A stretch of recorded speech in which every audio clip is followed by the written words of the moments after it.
তো ঠিক এই ধরনের সিনেমাটিক ফটো এডিটিং করার সময় আপনারা সামথিং রং প্রবলেমের মধ্যে অনেকেই পড়ছেন।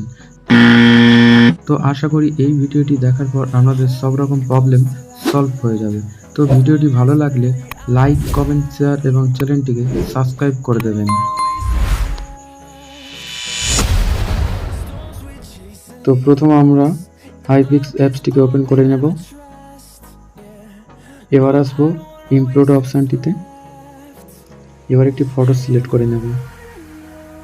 এবার চলে যাব অ্যাডজাস্ট অপশানটিতে, তারপরে যাবেন ক্রপ অপশানটিতে। এবার ফটোটির সাইজটিকে একটু ছোট করে নেবেন।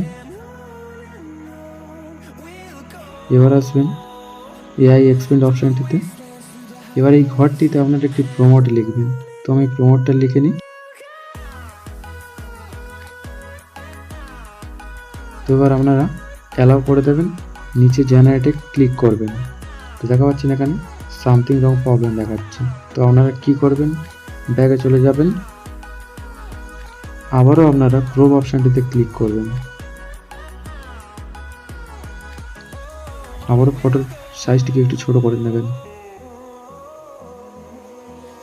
এবার আসবেন এআই এক্সপেন্ড অপশানটিতে। আবার এই ঘরটিতে একটি প্রমোট লিখবেন। তো আমি একটি প্রমোট কপি করে রেখেছিলাম, এখানে পেস্ট করে দিলাম তাড়াতাড়ি হওয়ার জন্য। তো অ্যালাউ করবেন, করে কি করবেন, ফটোর সাইজটিকে একটু ছোট করবেন। ফটোর সাইজটিকে ছোট করলে কি হবে, তো আপনার ব্যাকগ্রাউন্ড এখানে ভালোভাবে সাজেস্ট হবে। যত ছোট করবেন তত আপনার পক্ষে ভালো হবে, তত ব্যাকগ্রাউন্ডটা এখানে সাজেস্ট করবে, সুবিধা হবে।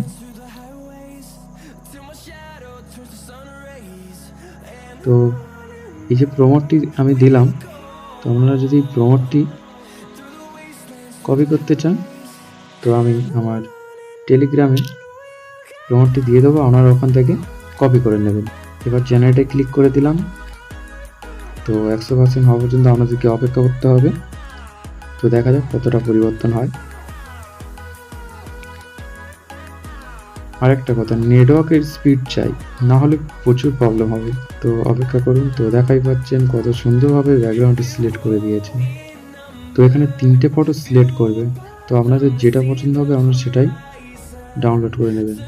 তো আশা করি ভিডিওটি দেখার পর আপনাদের প্রবলেম সলভ হয়ে গিয়েছে। তো আবারও দেখা হচ্ছে নেক্সট ভিডিওতে। ভিডিওটি ভালো লাগলে লাইক, কমেন্ট, শেয়ার এবং চ্যানেলটিকে সাবস্ক্রাইব করে দেবেন।